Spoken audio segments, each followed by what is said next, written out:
Hello everyone, subscribe to my channel to not miss new trending manhwa. A luminous, rainbow-patterned wing flashes past, deflecting an unseen force with an ethereal glow. The blonde warrior braces herself, her sword meeting a colossal energy strike as a precious crystal shatters beside her. With fierce determination etched on her face, she readies her glowing blade for the next onslaught. Suddenly, her eyes widen in alarm as a new, unseen threat emerges from below.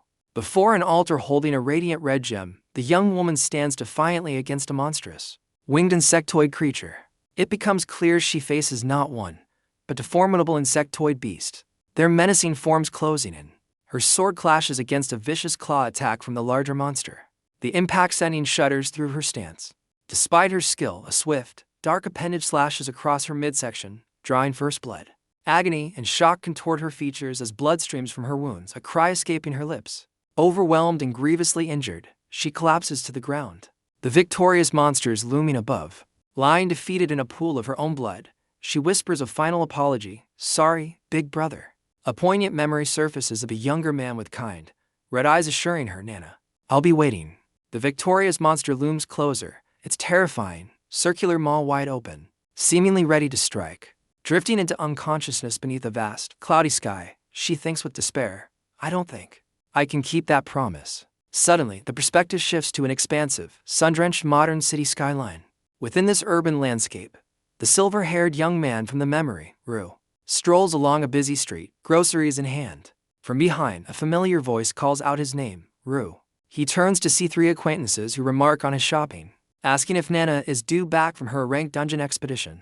One of them, identified as Kuji Shimura, a D-rank explorer, also inquires if Rue is dungeon-bound and comments on his seemingly recovered health. Waving farewell, Kuji mentions dropping by for a meal, to which Rue responds with a gentle smile. "Sure, I'll be waiting."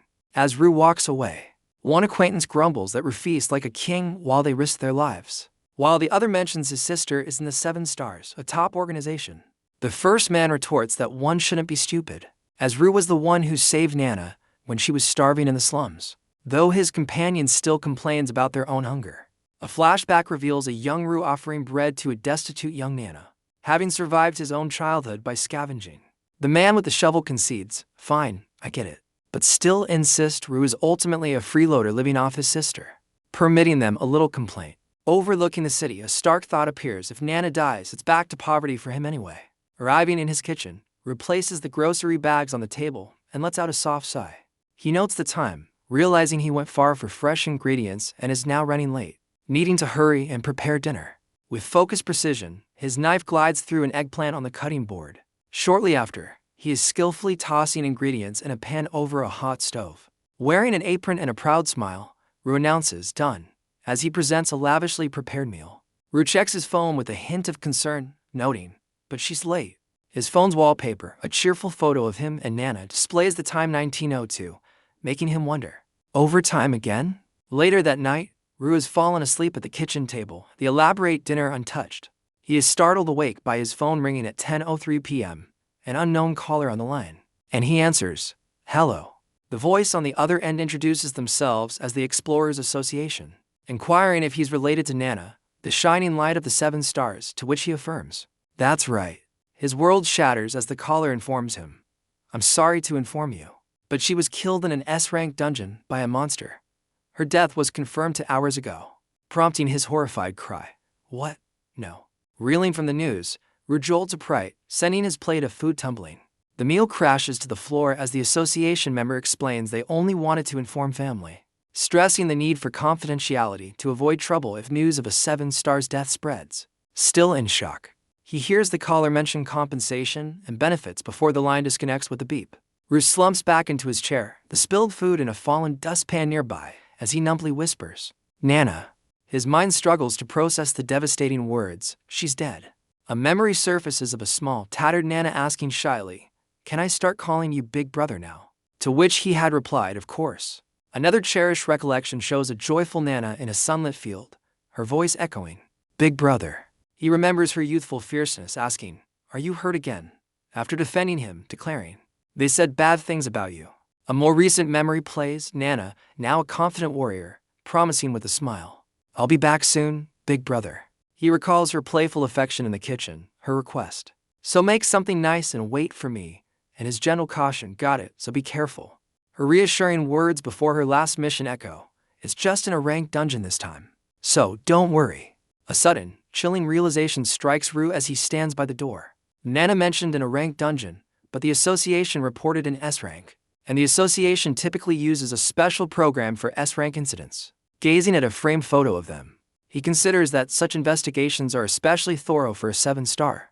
Yet this time they bypass procedure to contact him directly. An image of a glowing crystal within a menacing dungeon fills his thoughts as he questions how they could know so quickly. So they figured out what happened inside an S-class dungeon in just 2 hours. Or maybe. His red eyes narrowed with the dawning, grim understanding. They already knew. The framed photograph of him and Nana, a cherished memory, seemed to vibrate with the weight of his realization. 5 days later, the imposing skyscraper of the Explorers Association loomed under a bright sky. Inside a spacious, sunlit office, a man behind a desk inquired, Mr. Rue, what brings you here today? Rakudo Hautu, head of the Meiku branch, continued, if this is about shining light, we have already spoken on the phone. Rue, his gaze intense, firmly declared, I want to register as an explorer. A moment of silence passed as Mr. Hauta processed the unexpected request. Visibly troubled, Rakudo Hauta raised a hand to his forehead, a bead of sweat forming. The association head then explained, Mr. Rue, becoming an explorer means walking side by side with death, and you don't even have any abilities. You're not qualified. Despite the officials' attempt to dissuade him by mentioning Nana's presumed wishes for his peaceful life, Rue stood resolute. Aware that association rules permitted a relative to become an explorer regardless of ability, Rue, with unwavering red eyes, reiterated, so I can become an explorer. As Mr. Hautu listened with a conflicted expression. Reluctantly, Mr. Hauta conceded, fine, and then instructed someone off-panel take him. Standing beside a female association employee, Rue offered a quiet, thank you. While she responded, yes sir. From his desk, Mr. Hauta added, if anything comes up, you're always welcome here. Rue cast a determined glance back as he prepared to depart the office. He then turned and walked away, his silver hair catching the light. The frosted glass door slid shut, marking his exit. Rakudo Hauta remained in his office, his expression thoughtful and somber. At a different counter, an association staff member handed Rue his ID, saying, here's your ID. To which he replied, thanks. The newly issued ID card showed his details. Rue, male, age, 21, ability, none, rank, E. Holding his new ID, Rue learns that the person with Nana, Yoram, used a special item to escape and immediately started preparing a rescue team. Rue, agitated, exclaims that Nana said it wasn't a ranked dungeon, while Mr. Hauta explains they used a special item to check the situation inside. But sadly, Mr. Hauta counters that, from what he heard, they were sent to a sealed S-rank dungeon, suggesting Nana might have lied so Rue wouldn't worry. As Rue processes this, his shadowy figure stands before the unseen Mr. Hautu. While sparkles seem to fade into darkness below, Rue clutches his chest, a thought bubble revealing his conviction. This wasn't some noble sacrifice. He pulls his hood over his head, his expression grim and shadowed by his silver hair. Walking away down a sunlit street, past other pedestrians, Rue internally vows, I'll get to the truth no matter what. The scene shifts to the exterior of a D-rank dungeon, where a group of explorers faces a large, glowing blue portal. A team of 4 diverse explorers stands ready, looking determined as they prepare to enter the dungeon. Inside a waiting area, a blond man in blue overalls boasts about wanting to be a frontline explorer, while another man in glasses retorts that he's the one who freaks out at monster corpses. As Rue observes from the background, Rue, preferring the safety of the rear guard where you won't have to fight monsters, states, let's go. The group of 4 explorers, with Rue trailing behind, advances towards the luminous, swirling blue dungeon portal. Inside the dimly lit dungeon, one explorer remarks on the 30 years since dungeons emerged, questioning another's decade-long experience and continued unease. Who retorts if anyone truly acclimates? A nervous team member in a cap inquires if they should wait there, prompting a blonde colleague to identify him as a new guy. The newcomer confirms his recent assignment to the rear guard and his uncertainty, while the blonde man explains they wait until the main team defeats the Guardian. Another explorer with glasses reassures the newcomer about the blonde man's demeanor, suggesting he'll understand their role better once inside. The blonde explorer then directs his attention to Rue, who sits apart, asking if he too is a rookie given his unfamiliar face. Rue, his expression unreadable, simply affirms yeah, eliciting a small, surprised reaction from the blonde man. The explorer with glasses begins to offer Rue advice for his first time, urging him to stick close and follow their lead, but is abruptly interrupted by a terrifying roar. Rue and the other 3 explorers are visibly startled by the sudden, loud sound, their attention snapping towards its source. A terrifying roar echoes from deeper within the dungeon, the sound waves visibly shaking the air as the 4 explorers look on in shock. The nervous rookie in the cap stammers, what do we do? Are we going in? While the blonde explorer angrily retorts they'll just get eaten and questions his lack of training. As the man with glasses comments on their poor instruction, the rookie, looking downcast, explains that something happened at the association this year, so there was no training. The blonde explorer and the one with glasses look on with expressions of concern and slight exasperation. Rue, standing apart with his arms crossed, internally remarks that they must be short-staffed and muses that he thought he missed training due to his unconventional entry. But it turns out there wasn't any to begin with, calling them idiots. An explanation appears, stating that explorers normally refers to combat specialist, with only D rank and above having the right to fight, as a red-haired warrior is shown battling a monster. The scene then clarifies that support explorers, like the rookie with the pickaxe and first aid kit, are made up of civilians and E-rank explorers. The man with glasses cheerfully states they're basically just part-timers, while the blonde explorer looks on with a stoic expression. Suddenly, a voice from further in the cave calls out, "Hey, you guys come here," catching the blonde explorer's attention. The blonde explorer turns to the others, including Rue, and says, "Let's go, we've got work." As the group prepares to move, the support team advances into a cavern, discovering the main party gathered around a massive, defeated beast, with an exclamation mark indicating surprise. A closer perspective reveals a grim scene. One explorer lies dead in a pool of blood. Another is grievously injured, and the survivors appear shaken as the rookie in the cap looks on aghast. Rue and his fellow support members, including the rookie who covers his mouth, stand shocked by the bloody aftermath before them. Unable to stomach the sight, the rookie turns away and vomits, drawing an irritated glance from one of the combat explorers. The spiky-haired combat explorer, radiating anger, turns and furiously yells, "You bastard!" at the rookie. Suddenly, a black-gloved hand firmly seizes the enraged explorer's arm, restraining him. A female explorer with light blue hair holds back her furious comrade, calmly stating, "He's new. Calm down." The male combatant, still fuming, then addresses the more experienced support members, asserting, "You guys have experience, right? So please keep it together."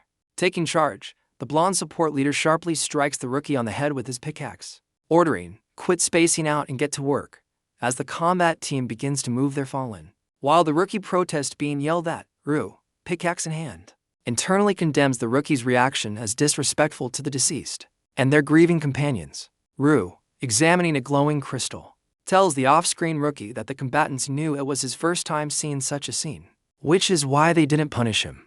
As Rue carries a box of mine crystals, the rookie in the background, still working, questions how Rue knows all this despite also being new, to which Rue vaguely replies, "I heard it from someone." A pensive close-up shows Rue's determined profile as he continues his work in the dungeon. Transitioning to a flashback, Nana, wearing her cat-eared hood, sits at their kitchen table while Rue cleans, informing him, "Big bro, a rookie died yesterday." Nana explains the death occurred during training because the rookie overestimated himself and got ambushed. Then another support rookie vomited, leading a friend of the deceased combatant to kill the support rookie in anger. With a somber expression, Nana confesses, "I tried to stop him, but it was too late." Rue, looking back, remarks that killing someone over that seems excessive, though he admits not knowing all the details. While a small icon of Nana notes that combat explorers often look down on support. Returning to the present dungeon scene, the blonde support leader instructs the bespectacled rookie to stop dawdling and help with the monster corpse cleanup, as Rue diligently works nearby.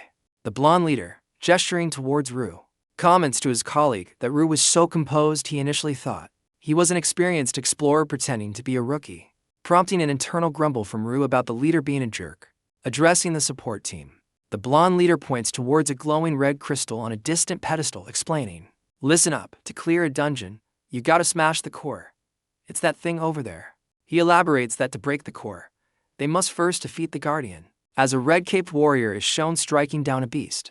The explanation continues that while any monster's body lasts only 30 minutes after death, for Guardians, the countdown begins after the core is destroyed, focusing on a large red crystal. The blonde leader then asserts that monster corpses are worthless, prompting the rookie to ask, "Why is that?" The explorer with glasses clarifies it's because you can't bring them out of the dungeon, making them obviously worthless.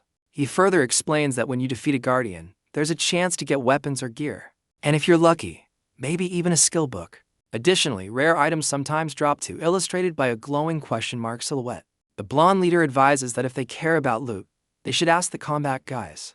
Then states the dungeon closes 30 minutes after the core's destruction and urges them to move. Near the glowing blue dungeon exit, the support team is shown, with some members covering what appears to be the deceased explorer's body. The bespectacled explorer informs the team they will deliver the loot, and that the others can go home, adding their pay will be deposited within 3 days. Turning to Rue, the bespectacled man cautions that just because support doesn't fight doesn't mean it's safe, advising him to train if he wants to live longer. As they stand near the dungeon's icy exit, the rookie complains about underestimating the job's difficulty, while Rue is told that running fast means longer survival. Watching his colleagues carry away their fallen comrade, Rue clenches his fist, internally resolving, "I've got to get stronger." 2 days later, outside the association building, an assessment of the dungeon experience is shared, weird and dangerous. Mr. Howto, walking ahead of Rue, cheerfully inquires, "How, didn't the treasure tempt you?" Rue, his expression grim under his hood, responds firmly, "Nothing worth risking my life for." The association head, Mr. Howto, pauses, a thoughtful silence hanging between them. Glancing towards the training room, Mr. Howto observes, "You and your sister really are alike." They stand together in a vast, sunlit, and otherwise empty training hall. Mr. Howto then turns to Rue, admitting, "Rue, I find it so strange." He continues, looking directly at Rue with Shining Light's legacy. "You could live comfortably forever. So what's your goal?" Rue, his expression resolute under his hood, states he can't just slack off living on Nana's inheritance and acknowledges the rumors about him mooching off his sister. Mr. Howto responds that he's sick of people whispering behind his back and notes that, while Shining Light's death has been kept secret, people will eventually realize Rue is the sole heir, commending Rue's desire to get stronger on his own. Mr. Howto mentions there's someone he wants Rue to meet. A booming voice calls out, "Hey old man," as a very muscular, white-haired older man appears, arms crossed. This man, identified as Charlie List, a 37-year-old instructor at the Meiku City Explorer Association, asks Mr. Howto what he was brought out for. Mr. Howto introduces Charlie as the mentor he found for Rue, describing him as rough-looking but the strongest in their branch, while Rue internally remarks on his impressive physique, and Charlie dismisses the praise, calling himself just a thug. Charlie List then grabs Rue's chin, looking him over and questioning if Mr. Howto is making him babysit this brat. Mr. Howto calmly informs Charlie that Rue is Shining Light's brother, causing Charlie's eyes to widen slightly in surprise. After a moment, Charlie sighs and concedes, "All right, I get it," but firmly adds, "But this is the last time." Charlie then tells Mr. Howto to get lost because watching him makes him sick, and instructs Rue, "Follow me, kid," as Mr. Howto watches with a smile, saying, "I'm counting on you." Rue introduces himself as Rue, but Charlie cuts him off, saying, "I know. Don't interrupt me, brat." Charlie then accuses Rue, "So you used the Elite Explorer Air privilege to get here?" To which Rue defiantly asks, "Got a problem with that?" The instructor questions Rue, "You sure you weren't tricked? Do you even know what that privilege means?" With a somber expression, Rue simply replies, "I know." An explanation clarifies that explorers are ranked from S to E in 6 tiers, but those surpassing even S ranks are known as the 7 stars, with Nana prominently displayed among them. It's further detailed that elite explorers receive top-level benefits, and even in death, their families inherit some of these, but only if the explorer designated an heir while alive. The text elaborates that while inheritance usually involves assets, one rare and often overlooked part allows the heir to become an explorer without testant. Crucially, offers a chance to grow stronger through selected association training. Charlie, arms crossed, tells Rue, "If you understand, then make your choice," prompting Rue to ask, "Choose what?" After a tense pause marked by exclamation points, Charlie sighs and emphasizes, "Listen up. This is important." Wiping sweat from his brow, Charlie explains to Rue, "There are 3 types of training. That's attack, defense, and speed." Charlie states, "You probably can't picture it from words alone, so I'll show you." As a training dummy activates, with a powerful kick, Charlie shatters the training dummy, explaining, "This is attack training." Charlie then stands firm as 2 training dummies strike him simultaneously, declaring, "This is defense training." He then swiftly dodges a blue energy beam from another dummy, adding, "And this is speed training." Surrounded by the remnants of the destroyed training dummies, Charlie asks Rue, "Which one will you want to be?" Rue stands silently amidst the debris, looking up at the imposing figure of Charlie. With a determined gaze, Rue answers firmly, "Defense." The scene transitions to a sunny park, with a close-up on Rue's foot in a running shoe taking a step, Rue is then seen jogging through the park, his expression focused. Later, Rue is shown bent over, hands on his knees, panting heavily from exertion during his run. Rue, sweating profusely and looking nauseous, internally questions if this kind of training will actually be effective, feeling like he's about to vomit. Charlie, with a supportive hand on Rue's shoulder, commends his choice, stating, "It's defense. Not bad, you're pretty smart," as Rue appears bewildered. The instructor elaborates that his other students typically chose offense for self-protection, or speed for versatility in running or attacking, while Rue internally marvels at Charlie's formidable power. Turning his head, Charlie delivers a stark pronouncement, "That's why they all died." Rue's eyes widen slightly, clearly taken aback by the instructor's grim revelation. A moment of silence pauses as Charlie stands with his arms crossed, observing Rue, who stands a short distance away. Rue tentatively begins to speak, "You HM," and Charlie instructs him that he can decide his own training regimen, emphasizing the need to build up his physique. Confused, Rue asks, "Aren't you going to train me?" To which Charlie, with a grin, retorts that it's pointless if he gets exhausted from a brief run. Suddenly, Charlie delivers a powerful blow to Rue's midsection, shouting, "Train harder," which causes Rue to double over and cough up blood. Rue, still reeling from the impact and clutching his stomach, manages to affirm, "Got it."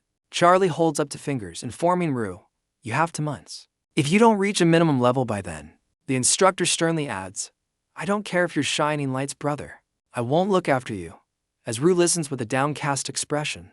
Later, Rue is seen panting heavily during a run in the park, sweat dripping from his face. A silent ellipsis in a speech bubble. With renewed resolve, he thinks, "Guess I'll run a bit more," and continues his jog under a bright, sunny sky. A calendar page flips from July 20th, showing Rue doing sit-ups in his apartment, to July 31st, indicating the passage of time and his consistent training.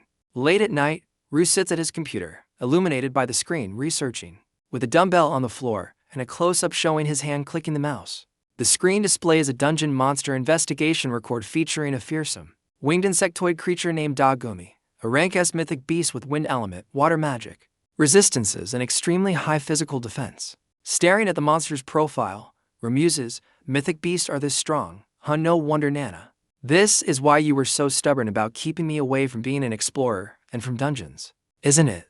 A hand is shown receiving a bag of groceries, with a cheerful voice saying, "Thanks for your business." 2 men in work attire observe Rue from a distance, one remarking, "Meet again, huh?" While the other adds, "That's not all. He's been going to the rest station every day. It's a place for rich folks, where they can get injuries treated and even recover from fatigue." One of them grumbles that Rue has no abilities yet lives comfortably. As August 10th arrives on the calendar, Rue is seen diligently running up steps in the park. By August 15th, he's shown doing pull-ups with a small, imagined Nana cheering him on.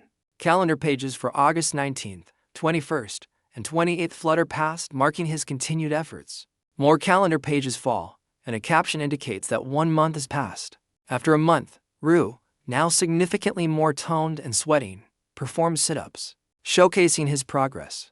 Kuji Shimura appears at Rue's door, looking astonished and asking, "Mr. Kuji, what's wrong?" as he stammers Rue's name. Wiping sweat from his brow with a towel, Rue invites him in, saying, "Come in." Inside, as Rue pours tea, Kuji remarks, "Looks like you've been training lately. For a second, I didn't recognize you." How? A close-up reveals Kuji's surprised yet appreciative smile at Rue's transformation. Kuji then inquires, "Hey, Rue, when is Nana coming back?" Rue, while pouring, explains that according to the association, she's on an overseas mission and won't return for some time, to which Kuji thoughtfully responds, "I see."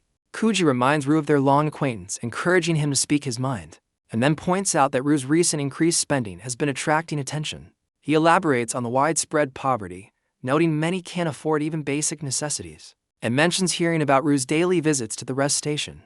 Rue questions if Kuji is concerned about him being robbed, leading Kuji to assert that such a thing wouldn't happen as long as Nana is present. However, Kuji then reveals he heard something bad happen to one of the 7 stars, causing Rue's eyes to glow red with sudden intensity. When Rue asks about the source of this information, Kuji clarifies he overheard some rank explorers discussing it, adding that while the association wants silence, others are investigating. Looking towards a framed photo of Nana and Rue, Kuji earnestly asks, "Tell me honestly, how is Nana?" Rue, with a composed expression, counters by asking if he would be able to live as he does if something had truly happened to Nana. An overhead view captures the 2 men sitting at the table, a grocery bag between them, a palpable silence filling the room. Kuji acknowledges their deep bond, apologizing for his strange question, while Rue expresses gratitude for his concern.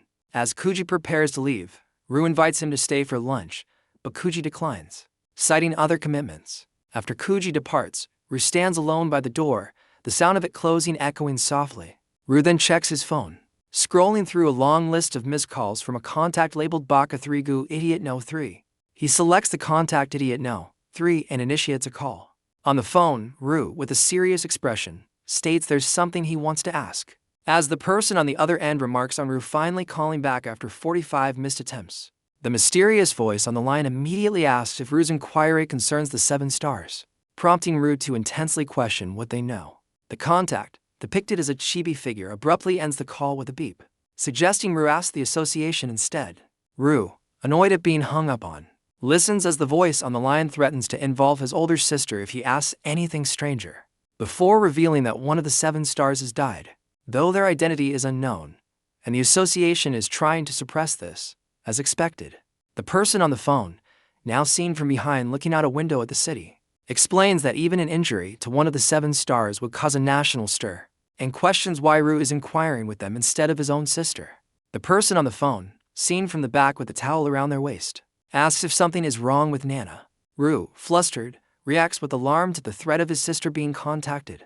He comically expresses deep regret for ever considering setting up the caller with his older sister. Rue, now dressed and wearing a cap, gazes at the photo of him and Nana, pondering that someone is trying to investigate her death and questioning if it's a power struggle or directly connected to her demise. His hand gently touches the glass over Nana's smiling face in the cherished photograph. Sometime later, Rue sits patiently in the vast, sun-drenched training hall, with Charlie visible in the distant doorway.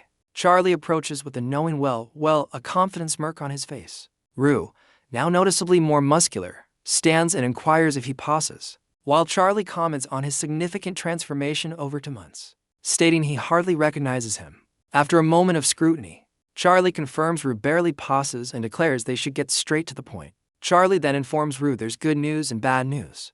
The good news being only one type of training is available to him for now, leading Rue to ask, "What's the bad news?" Charlie, with a confident grin, reveals your training consists of.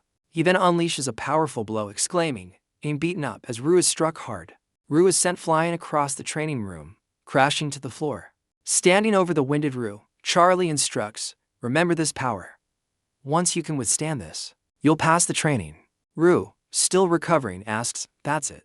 To which Charlie explains the purpose is to build resistance, ensuring survival no matter how many hits he takes. Charlie gravely states, "It's the same inside and outside of dungeons. The ones who stay alive are the strongest." With a determined look, Rue internalizes the lesson. You can't be called strong if you're dead. Charlie, yawning, directs Rue to spar with an activated training dummy, instructing, "First, spar with this guy. I'm going to sleep. You can dodge, but don't fight back." Rue immediately begins dodging the training dummy's swift, powerful strikes. Kneeling after evading another attack, Rue wonders with frustration, "Damn it, am I just going to keep running away?" Rue, with a determined glint in his red eyes, internally acknowledges that retaliating would negate the training's objective.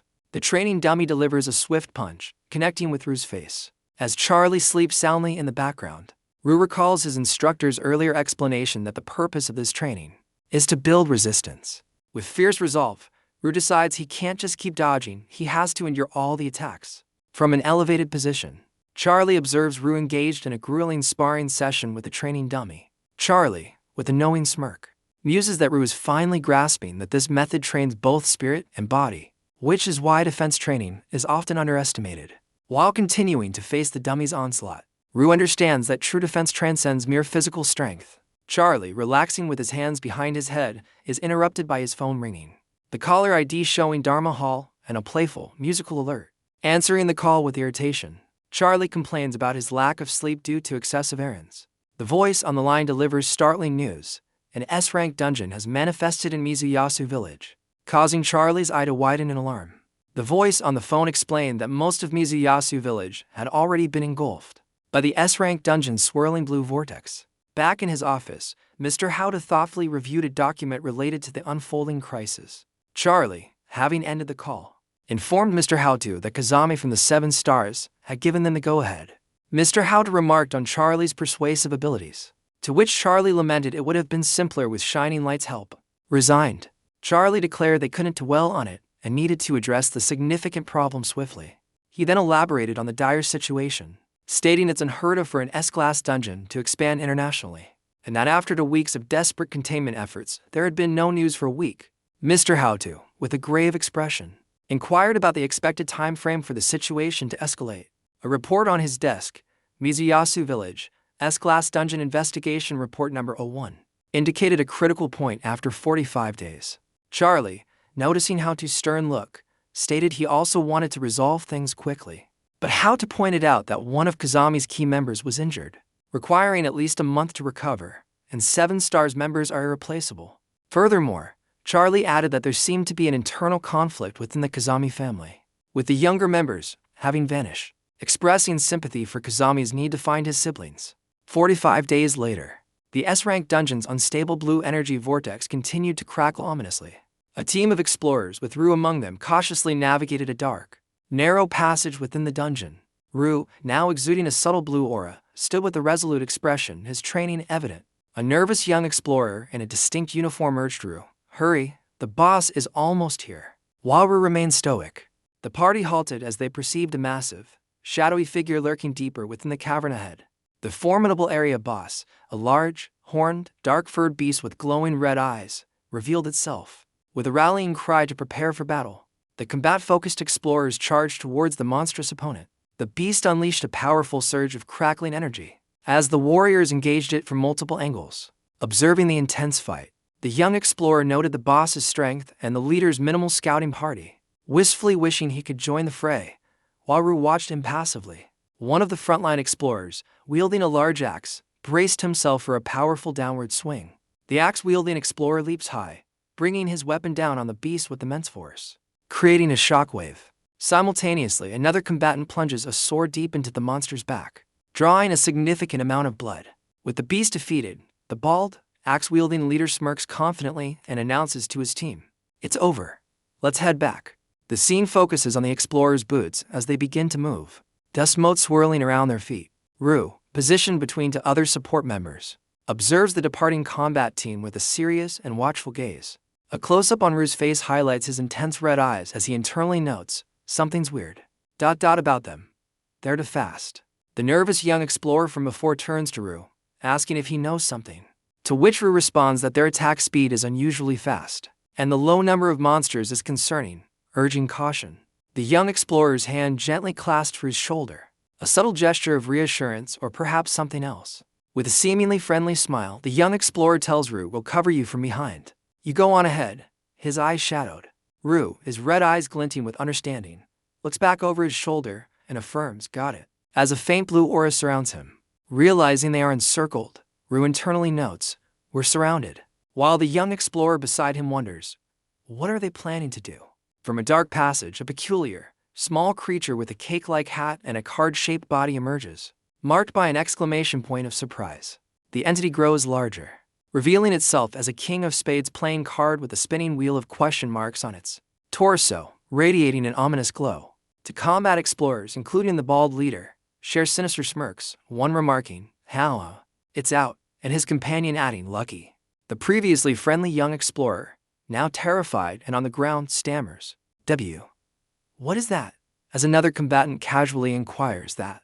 Desperately, the frightened young explorer pleads his usefulness, claiming knowledge of the enemy's traits to aid exploration, while a combatant points, declaring it an invisible monster and their intent to use sacrifices. Rue's red eyes narrow with suspicion as he internally questions if encountering an invisible monster was the true purpose for bringing them here.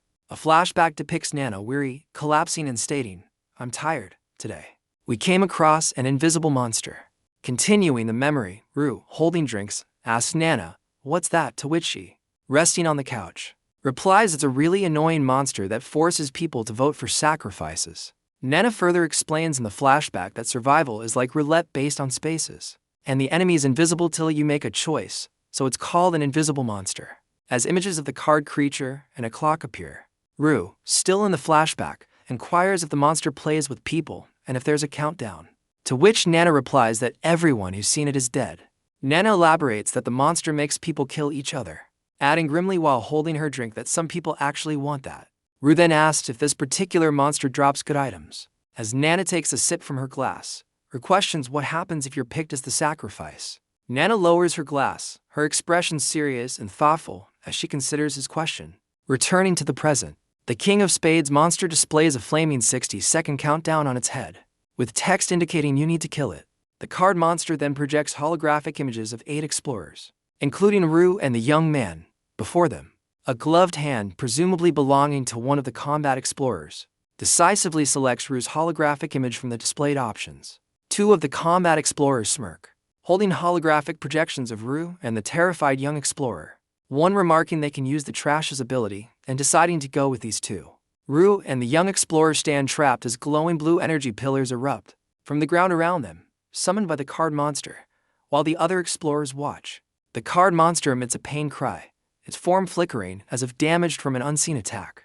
Rue, sword in hand, tells the kneeling young explorer this is impossible as the latter despairs. There's no way we'll win.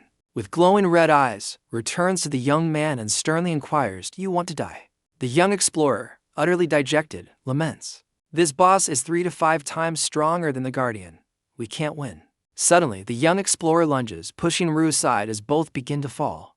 The card monster strikes, sending the young explorer tumbling violently through the air while Rue is already down. Rue, coughing on the ground, looks over as the injured young explorer weakly says, you. Gripping his glowing red sword, Rue fiercely proclaims, if you want to be a sacrifice, do it on your own.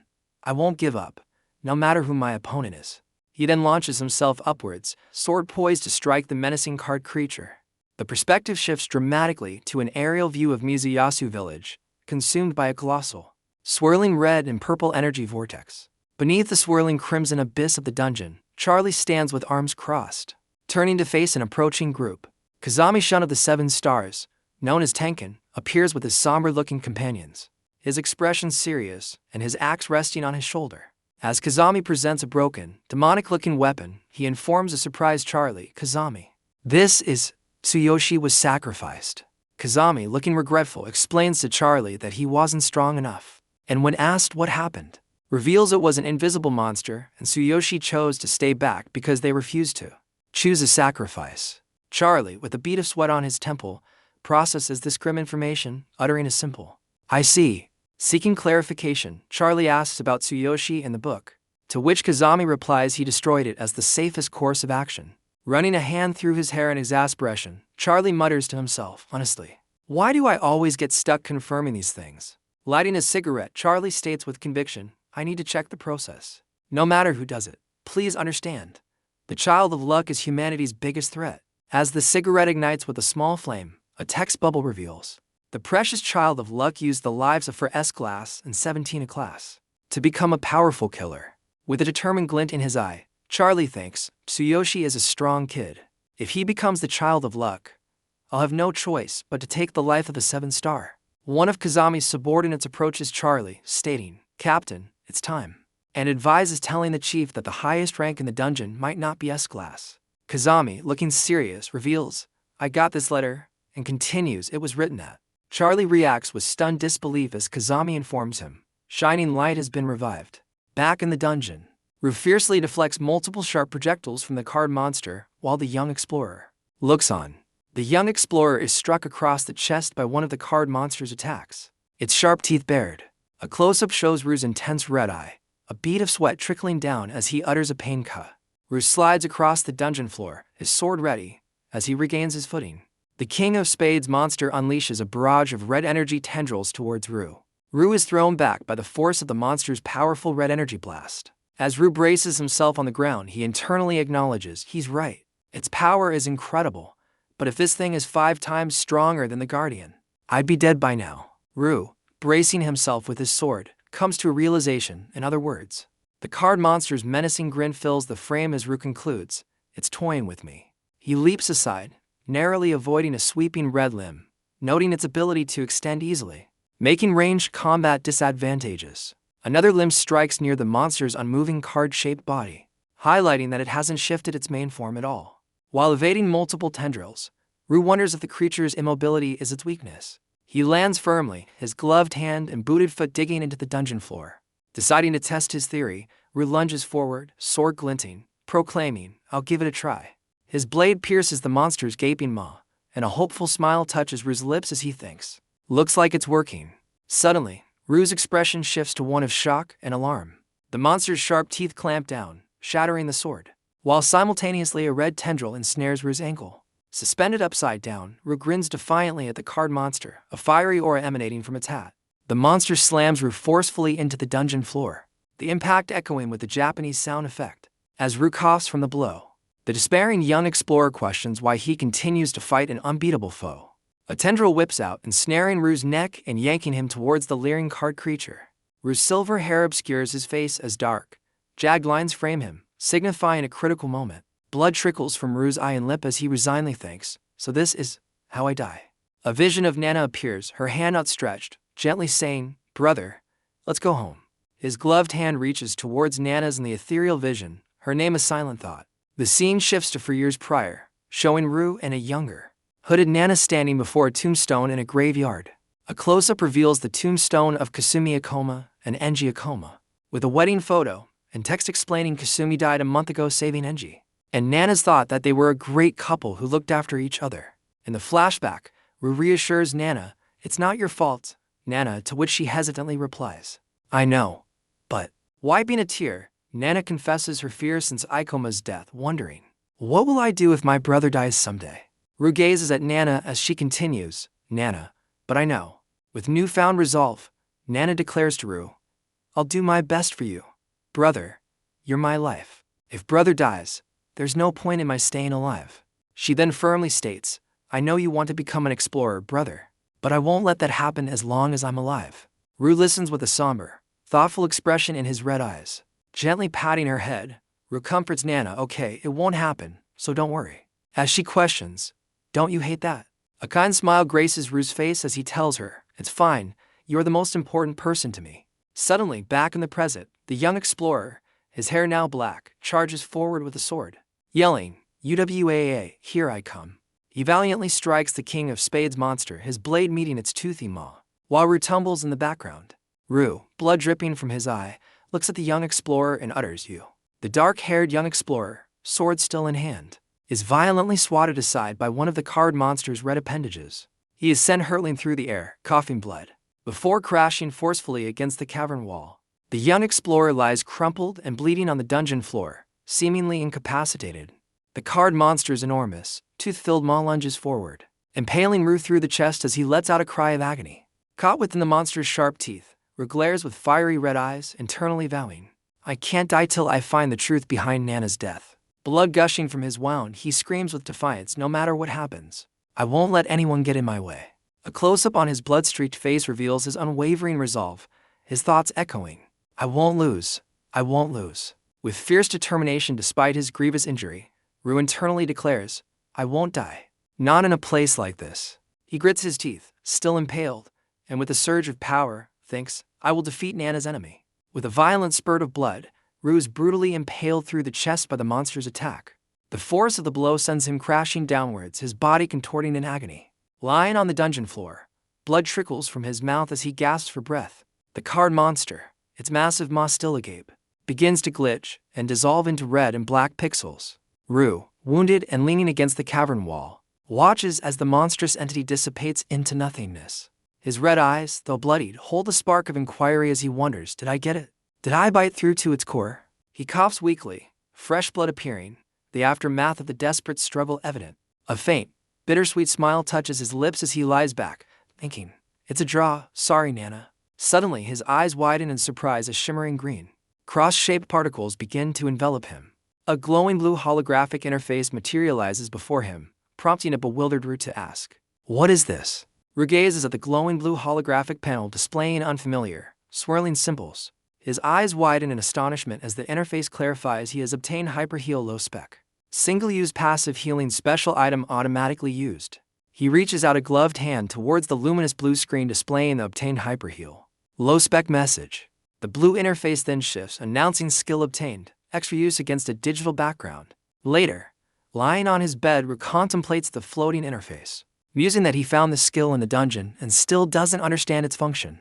Unlike the clear Hyperheal notification, sitting up with a slightly self-deprecating smile. He thinks about his weakness and continued reliance on miracles. His phone, displaying an incoming call from Koji-san, is held to his ear as he confirms, "Hello. Okay, got it. I'm heading out now." Koji, with a cheerful grin and a raised, slightly bloodied hand, calls out, "Ru, over here."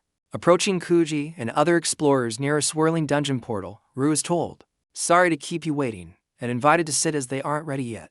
Koji inquires if Ru's injuries are okay, to which Ru, now seated beside him, responds they're better and will be totally healed in a few days thanks to Hyperheal. Koji explains that most people in dungeons are somewhat useless, and one needs a reliable, fixed team to be a combat explorer, but all the famous ones already have parties. Ru looks on thoughtfully as Koji is interrupted by a call for the rear support to begin their work. The group of explorers, including Ru and Koji, approaches the swirling blue dungeon portal, with Koji suggesting they talk later and focus on the job first. Inside, they find a vibrant, fantastical forest of giant, colorful mushrooms, prompting Koji to exclaim, "This is," as Ru asks if something is wrong. Koji elaborates that this is a resource-rich dungeon with a relatively low-risk boss, but it's not good to hang around in the back. As he wipes his brow, a young explorer excitedly holds up a purple mushroom, exclaiming, "It's a shundake lucky," while Ru and Koji observe. Koji, watching another explorer diligently mining, comments with a sigh that while not life-threatening, collecting these items is a pain. Koji tells Ru that if he'd known, he wouldn't have called him, but Ru replies he doesn't mind and can learn more, leading Koji to say not everything is a hassle and to follow him. Sunlight filters through the canopy of a large, sparkling tree in the magical dungeon forest. Ru holds a peculiar red, bird-shaped object, noting there's a lot of strange stuff here as Koji, looking over his shoulder, states they can't use that. A female combat explorer informs Koji they've defeated the enemy, asking his support team to clean up while her group gathers food, and Koji agrees. Ru, still holding the strange red bird-like item, suggests to Koji, "Let's go inside." As they venture further into the luminous mushroom forest, the red bird-like object in Ru's gloved hand emits a faint red glow, and he looks at his hand with a slight, curious smile. Ru gazes with a puzzled expression at a cluster of unusual, cat-eared mushrooms in various colors, a red one glowing brightly before him. As Koji urges him to move, Ru looks back, internally wondering, when did I drop this? Noticing the red bird-like item now lying on the ground, a massive, dark-skinned monster, its body covered in glowing red mushrooms, lets out a roar as it's impacted by a powerful, unseen attack. The female explorer states she will tend to the injured, and requests Kuji's team to handle the cleanup, to which they respond, "Leave it to us." 20 minutes later, the defeated, mushroom-covered monster lies inert on the forest floor as Ru, Koji, and another support member gather items into boxes. Holding a carrot-like plant, Ru reflects that the dungeon's environment determines its resources, contrasting this plant-filled area with the previous mineral-rich one. Carrying a box laden with the red bird-shaped items, Ru asks Koji if it's time to return and if they've collected enough, to which Koji confirms, "Yes, more than enough." As Ru walks, he suddenly stumbles over an unseen object, his box of collected items flying. He tumbles forward, the red bird-like object scattering from the dropped container. His gloved hand makes contact with the defeated monster's hide, a blue digital effect briefly appearing. Koji and another explorer look on in surprise as a dark tendril or root whips past where Ru fell. Ru, now on the ground, looks up with a startled and slightly alarmed expression, a bead of sweat on his face. Koji, looking perplexed, questions how the monster disappeared when there was still a minute left on some timer, while his companion looks equally confused. Ru, now standing and composed, suggests they should get out of there, with Koji and the other explorer in the background. Near the dungeon exit, Ru tells Koji he has something to do and will go back first, while Koji assures him he'll transfer the reward once it's paid. The scene transitions to a bright, sunny day, showing the exterior of a modern apartment building. Inside, Ru looks at a glowing blue holographic interface displaying obtained flexible mycelium X2 and one unread message. Ru, interacting with the blue holographic interface, wonders aloud if this implies there was no time to investigate. The interface updates to show obtained flexible mycelium X2 and obtain unusable mycelium X1, prompting a Chibiru to exclaim that the mushroom decomposed it. He realizes that since monster corpses and black urns are worthless, his X-reuse skill can break down junk and transform it into items. Clenching his fist with a determined look, Ru considers that with luck, he might even acquire a skill, and if he uses this ability correctly, he can succeed on his own. A close-up highlights Ru's wide, intense red eyes, reflecting his newfound understanding. Standing in his apartment, Ru contemplates the floating interface, acknowledging his lack of strength for self-protection and the risk of being exploited. If others discover his ability, he sits thoughtfully on his couch, hand to his chin, pondering his next move as the interface hovers nearby. Gazing at the skills obtained, extra use notification, Ru concedes he isn't strong enough for solo dungeon runs but figures staying in the rear guard offers more chances to touch monster corpses. Leaning back with crossed arms, he considers the risk of getting caught if he uses the skill, concluding he must be discreet, though it won't always be simple. A sudden idea strikes Ru, a light bulb appearing beside his head, as he thinks he can try a specific plan, though it might inconvenience Kuji. A chibi Ru, with a determined expression, decides he'll go for it and use his skill to slowly pay Kuji-san back. The scene shifts to the grand exterior of an opulent, multi-story building under a bright sky. Inside, a young man with a bandaged head and arm peers thoughtfully through a large window. The injured young man, now in bed, looks up as a well-dressed man, presumably his brother, stands before him and asks, "What?" His brother questions why he argued with their father and why he went to the dungeon, but the injured man retorts that it's his life and has nothing to do with him. The well-dressed brother, with a somewhat understanding look, says he sees and will respect his decision if he wants to risk his life and do whatever. He then advises that if his younger brother still cares about their family, he should cherish his life, reminding him that being an explorer isn't the only thing in life. As the older brother turns to depart, the injured young man calls out, "Wait." The younger man, his face shadowed and showing distress, begins to speak, "Brother, I." With a sudden burst of fierce determination in his eyes, he declares, "Want to leave the Kazami family." Ru diligently performs leg raises on a pull-up bar in a sunlit park, continuing his physical conditioning. He internally strategizes that to disassemble more monsters, he requires Kuji's cooperation onto specific matters. The first necessity is for Kuji to help him create several fake identities, allowing him to switch between them and thus reduce personal risk if a plan goes awry. His second requirement involves Kuji purchasing a dungeon, noting that even a D-rank forest offers more resources than a C-rank desert, as item yields depend on the dungeon's environment. It's explained that some explorers indeed sell dungeons, though using an untrustworthy buyer can lead to future regrets. Hanging upside down from the bar, Ru considers that he needs a reliable individual with extensive connections, and what he truly desires is. Suddenly, his red eyes focus intently, a bead of sweat appearing as he seems to notice something unexpected. The young man with black hair and a red tie, Yasuke Kazami, approaches Ru with a bright, friendly demeanor while Ru bows respectfully. Ru, having been interrupted mid-exercise, is shown in a dynamic pose as if he just landed or was about to spring into action. Standing upright, Ru listens as Yasuke Kazami introduces himself and reminds Ru of their previous encounter in a dungeon where Ru had helped him, to which Ru acknowledges his recollection. Yasuke Kazami inquires if Ru needs assistance, then hesitantly asks, "See, can I go on adventures with you?" Ru appears visibly surprised by the request, letting out a bewildered "huh?" In a simplified art style. Yasuke earnestly explains his admiration, stating, "Why you didn't give up even when facing unbeatable enemies, right? I want to be like you. I'm not strong, but I'll do my best." While Ru listens impassively, Ru, with an intense gaze, suggests to Yasuke, "If you came here, it means you looked into me, didn't you?" To which the younger man nervously replies he just wanted to see him and meant no offense. Dismissing him, Ru turns away, stating, "There's no point in following someone like me with no abilities. Go home." Internally, Ru acknowledges that Yasuke technically helped him too, making them even, but then reflects, "But I don't like people who give up so easily like him." As a memory of Yasuke attacking the card monster flashes, with a sharp glance back, Ru firmly instructs Yasuke, "Don't follow me. Don't come see me again." As Ru begins to jog off, Yasuke calls out from behind, "Wait." Yasuke stands resolutely, clenching his fist and declaring, I won't give up," while Ru continues his run in the sun-dappled park. Later, Ru stands with Kuji before a swirling blue dungeon portal in a desolate landscape. As Kuji explains, "I tried various sources, but lately no one's selling dungeons," prompting Ru to ask, "Why's that?" Kuji, lighting a cigarette, reveals that apparently the pattern of dungeon appearances is changing, information he worked hard to obtain. Ru questions if dungeon appearances aren't supposed to be consistent, to which Kuji replies that nothing never changes and wonders if this new information is good or bad for humanity. With a slightly worried expression, Ru then asks, "So then as Kuji looks on, smoking?"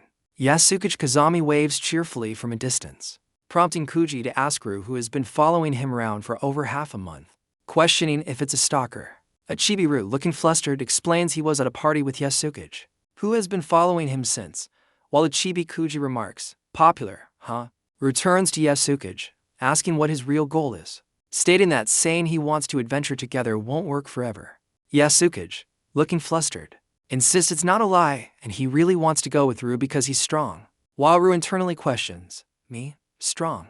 Ru, with a serious expression, asks if Yasukage is serious, reminding him he's just a rear scout, telling Yasukage to stop wasting his time. Ru asserts he's not an ordinary person and surely has plenty of people to hang out with, but Yasukage insists he's serious, having seen many strong people, but never anyone charge at an enemy with full force in a hopeless situation like Ru did. Yasukage passionately declares, I want to become someone like you." Yasukage explains to a bewildered Ru that due to his personality and abilities, he's constantly compared to his older brother, a situation he despises. Ru, a bead of sweat on his temple, thoughtfully inquires, "Your older brother?" As Yasukage looks on, a sudden realization dawns on Ru, his red eyes widening as he internally questions, "Wait a second. Don't tell me his brother is." A cheerful flashback depicts a chibi Nana enthusiastically presenting a photograph, exclaiming, Look, it's a photo of 7 stars. Cool, right?" Continuing the memory, Ru, in an apron, examines the picture Nana hands him, asking 7 stars, while she explains Fiscal insisted on the group photo. In the present, Ru, recalling the man from Nana's photo, asks Yasukage directly, "Your brother, is he Shunshin Kazami?" Yasukage affirms, "That's right," as an astonished Ru processes this. A subtle energy effect behind him. Ru internally reflects, "I heard that guy had a younger brother, but I didn't think it was him." As a mental image of Shunshin and Yasukage appears, a close-up on Ru's contemplative red eyes reveals his thoughts. Their personalities are totally opposite. What kind of education does the Kazami family give? Ru tells Yasukage he preferred to grant his wish but desires a peaceful life, and doesn't accept younger brothers or partners needing assistance, causing Yasukage to look downcast and begin, "But Kuji, standing before the dungeon portal, calls out, "Ru, work," to which Ru, with Yasukage beside him, replies, "Yeah." Ru glances back at Yasukage, saying, "See you?" as the younger man watches with a slightly troubled expression. Inside the dungeon, Ru and 3 other explorers gaze up at a massive, defeated, crystalline-crusted octopus-like monster, one complaining about harvesting it and another mentioning his daughter's birthday. One of the older explorers tells Ru it doesn't seem like there's anything noteworthy, and that Ru can head back first, offering to take care of the rest. Ru agrees, and the explorer promises to treat him to a meal next time as he and the other to depart, leaving Ru alone. Kneeling before the colossal monster corpse, Ru touches its tentacle, remarking that last time all they got were common materials and he's counting on this one. As Ru's gloved hand makes contact, a blue digital effect emanates from the monster, and a notification appears, "Acquired. Dried octopus tentacle X3 and acquired. Octopus skin damaged X1. A new blue holographic panel materializes before surprised Ru, displaying acquired bronze body X1 and a note, "The skill can increase physical durability." Ru looks at the interface with a slight smile. A text bubble explaining that if he trains with it combined with defense arts, his physical durability will increase significantly. Suddenly, Ru's eyes widen in alarm, a bead of sweat appearing as he senses something, wondering, "What's going on?" As a boot steps into the frame from above, the older explorer, who had apparently returned, questions why there are no monster corpses when it's not yet time for them to disappear. He glares intensely at Ru, a bead of sweat on Ru's temple, and demands to know what Ru did. Ru, turning away with his sword sheathed, feigns confusion, asking if the corpse hadn't already vanished. The explorer, showing his watch, angrily asks if Ru is mocking him, stating he was timing it. Ru, with a troubled expression, internally questions what excuse he could offer for a monster vanishing early, and doubts the explorer would believe him anyway. He inwardly concludes that even if he explained, the explorer wouldn't be satisfied. Ru, feigning a smile and holding up his hand, claims he just arrived and doesn't know what's happening, suggesting they leave as the dungeon is about to close. The furious explorer, shouting if Ru is messing with him, slashes Ru across the chest with a dagger, drawing blood. Towering over the fallen Ru, the explorer, dagger still in hand, exclaims that he saw the monster die with his own eyes 10 minutes ago. With a menacing look, he tells Ru this is his last chance, asking if he's still not going to talk. Ru, clutching his bleeding chest where the explorer stabbed him, glares up as the man curses him. "You bastard!" With a swift movement, Ru's gloved fist connects powerfully with the aggressive explorer's face, now standing over the fallen explorer. Ru has driven his sword into the ground beside the man's head, blood splattering around the blade. The bloodied sword, with its distinctive red gem in the hilt, gleams ominously in the dim dungeon light. Ru, his red eyes cold and his expression unyielding, tells the defeated explorer, "I gave you the chance to turn back."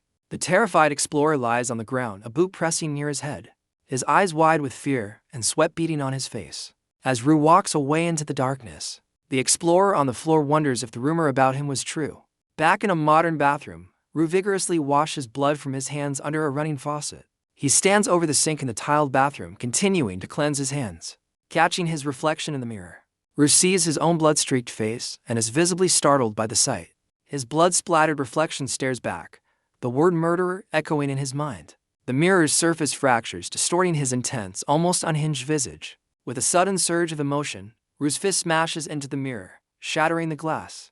Looking down at the broken shards, he quietly acknowledges, "A murderer, huh?" As bloody water swirls down a drain, a thought surfaces. In a world where it's unclear whether the law even functions, murder isn't anything unusual. Wiping crimson from his hand with a cloth, Ru states firmly, "Killing is still killing. I won't make excuses." His boot rests near a bucket as he continues, but, reaching out with fierce determination, Ru declares, "I won't let anyone get in my way." 1 month later, Ru emerges from a luminous blue dungeon portal, pushing a cart laden with glowing crystals while other explorers observe.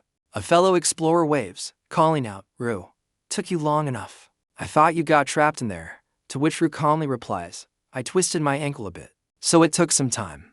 The explorer in blue overalls jokes that they'd be in trouble if Ru got hurt, and asks him to hand over the collected items to the explorer. Ru, with a gentle smile, replies, "Yeah," adding that he's in the tent. As Ru walks away with the cart of crystals, one explorer questions letting Big Bro go alone, but another reassures a newcomer that Ru is a good guy who'll do anything asked. The muscular explorer angrily tells his colleague to stop messing with Ru, stating Ru is honest, would never embezzle, and people fight for the chance to work with him, adding that even Buddha only forgives 3 times.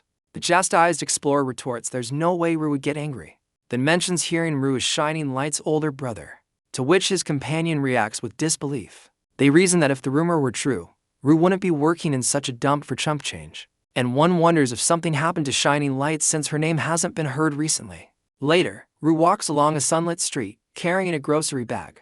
He lets out a weary sigh, a bead of sweat on his temple, as he continues on his way. Ru, without turning, asks aloud how long his follower plans to trail him, while Yasukage Kazami, attempting to hide behind a sign, internally insists he's perfectly hidden and Ru must be talking to someone else. Ru then turns, placing a hand on Yasukage Kazami's shoulder, and directly states, "I'm talking to you." Yasukage lets out a startled cry, "Awa," clearly surprised at being discovered. Achibiru looks on as Yasukage crouches, commenting internally, "For such a coward, you sure know how to stalk people." Ru, with a hand on his hip, asks Yasukage, "You call that hiding? Can you just stop already?" While Yasukage stammers, "How did you know?" Yasukage pleads, "Just once, just give me one chance," as Ru warns. "This is a warning if you keep following me. I won't hold back," and Yasukage internally despairs. "My heart's getting tired too. Maybe I should just give up and go home." As Ru walks away, groceries in hand, Yasukage turns with a surprised expression, a small exclamation mark above his head. Yasukage follows Ru down the street, stating, "Lately, I realized I'm actually kinda useful." Ru, glancing back, asks, "What can you even do?" And internally adds, honestly, "I don't see any value in you," to which Yasukage offers, "I can sell items on your behalf." Ru, his red eyes narrowed and hand near an elevator button, confronts Yasukage, You looked into it, didn't you?" Yasukage, flustered and waving his hands defensively, exclaims, It was just by chance. I happened to notice you were selling something." Yasukage, regaining some composure, explains to Ru, "I've got connections, and I won't pry more than I have to. I'll definitely be useful to you." Ru internally weighs Yasukage's offer, acknowledging his lack of strength but recognizing his potential value and considering that partnering might prevent future complications from selling items alone. Just as Ru begins to address Yasukage with "you," a sudden loud noise startles both of them. Ru and Yasukage sprint away from the disturbance, with Ru, groceries still in hand, questioning why an explosion would occur in a supposed safe zone. They both look upwards towards a nearby building, where 2 figures stand silhouetted against the sky amidst rising smoke. Yasukage stares in disbelief at one of the figures on the rooftop, a man in a coat, and exclaims, "Brother." The second figure, cloaked in a white, cat-eared hood and wearing a mask, leaps from the rooftop towards Yasukage's brother. The masked individual, smirking, identifies Yasukage's brother as 7 stars, divine right, and expresses surprise at encountering such a significant target. Yasukage's brother unleashes a potent blue energy attack against the descending masked assailant. The masked figure, struck by the blast, appears momentarily taken aback, a silent reaction hanging in the air. Recovering quickly, the masked individual taunts Yasukage's brother, suggesting a conversation and questioning if he isn't curious about their identity and motives. Yasukage's brother, with his eyes closed, contemplates the masked figure's taunts, musing, all of that. The masked assailant, with a playful glint in their eyes, dismisses his curiosity, stating, "Doesn't matter to me. I'm just a flashy villain making a dramatic entrance. Since I've gone through the trouble of earning my way here, you might as well cooperate." As Yasukage's brother listens, summoning a formidable blue energy sword, Yasukage's brother sternly agrees, "Fine by me. I'll cooperate. But if I don't like your answer, I'll kill you." As Yasukage's brother brandishes his crackling blue blade, the masked individual internally acknowledges, as expected of divine right, so ruthless. The hooded figure, conjuring a swirling red energy orb, replies with a hint of amusement. "That's harsh. I mean, sure I'm the villain, but I guess we gotta do this, huh, divine right." Yasukage's brother leaps into action, his radiant blue sword clashing against his opponent's defense. His adversary hurls a spinning red energy disc, which Yasukage's brother skillfully bats away with his glowing blade. A significant detonation occurs between them, sending the masked attacker reeling backward. The cat-eared antagonist, seemingly unfazed and smirking, remarks on the power displayed. "How scary. As expected of divine right, so ruthless while eyeing the blue sword." Yasukage's brother presses his assault, his azure weapon descending rapidly as the masked fighter raises their own to meet the blow. Yasukage's brother deftly shatters the masked assailant's red energy weapon with his gloved hand, his own blue sword still poised as his foe recoils. The masked individual, a smirk playing on their lips, observes, "Dual blades, huh? New info acquired, lucky me." Now wielding two crackling blue energy swords, Yasukage's brother coolly inquires, "Is that so?" "Good for you." His opponent, radiating an almost manic excitement, chuckles, her. "What should I do? I'm getting hyped up." The two combatants engage in a fierce aerial clash above the building, their movements a blur of energy, as Ru and Yasukage watch from the street below. Yasukage, overcome with panic, attempts to dash towards the conflict, but Ru, looking startled, quickly intervenes. Ru grips Yasukage's shoulder firmly, demanding, "What are you planning?" While Yasukage desperately pleads, "Let go. I have to go help my brother." With a serious gaze, Ru counters, "And then what? Even if you bravely Russian, you'll just get killed." Ru then advises the distraught Yasukage, "If you truly care about your brother, you should prioritize your own safety." Looking up at the intense battle, Ru, a bead of sweat on his temple, wonders, to go toe-to-toe with 7 stars' strongest leader, Shunshin Kazami. Who the hell is that guy in the white robe? Ru's hand holds up a phone, capturing a photo of the white-robed, cat-eared figure leaping in the background. Ru, phone still raised, tells a distressed Yasukage that staying hidden is smarter. But Yasukage questions, "Just watching." As Ru walks away, groceries in hand, he states he's going to do what he can. While Yasukage asks where he's going, Ru approaches a door in a hallway, with Yasukage following closely behind. Turning at the doorway, Ru tells Yasukage he'll think about his proposal and contact him later. As Yasukage looks surprised, Yasukage, with a bead of sweat, exclaims, "Wait a second," as Ru is about to enter. Yasukage reaches for the door handle just as Ru closes it, a sound effect indicating the door shutting. A dejected, chibi Yasukage sits on the floor, tearfully saying, "Ouch, I thought I'd get into." Inside his apartment, Ru sits at his computer, which displays an image of the masked assailant and a loading bar at 50%. The loading bar on Ru's computer screen reaches 100%, indicating the completion of some process. Ru's computer screen displays the ongoing battle between the white-robed, cat-eared figure and Yasukage's brother, Shunshin Kazami. He gazes intently at the monitor, his red eyes focused on the details of the fight. Suddenly, Ru notices a small, familiar cat-like emblem on the masked assailant's clothing, exclaiming, "This is," as an exclamation mark appears above his head. On the phone, he asks his contact, "Hello, check out the mark I just sent you?" 30 minutes later, Ru's phone vibrates on the desk, indicating an incoming call. Answering it, Ru immediately inquires, "Did you find anything?" While the voice on the other end retorts, "I wouldn't be calling if I didn't."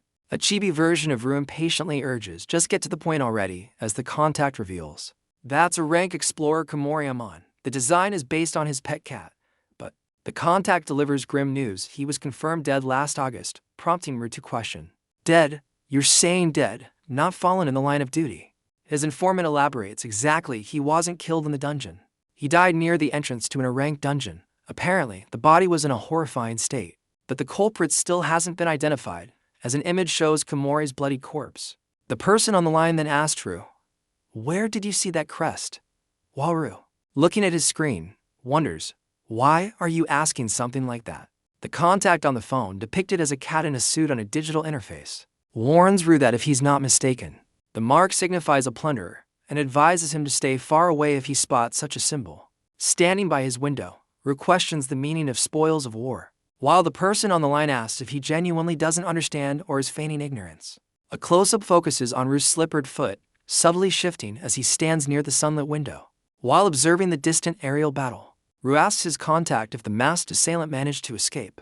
With a serious expression, Ru inquires if they have any leads on the individuals involved.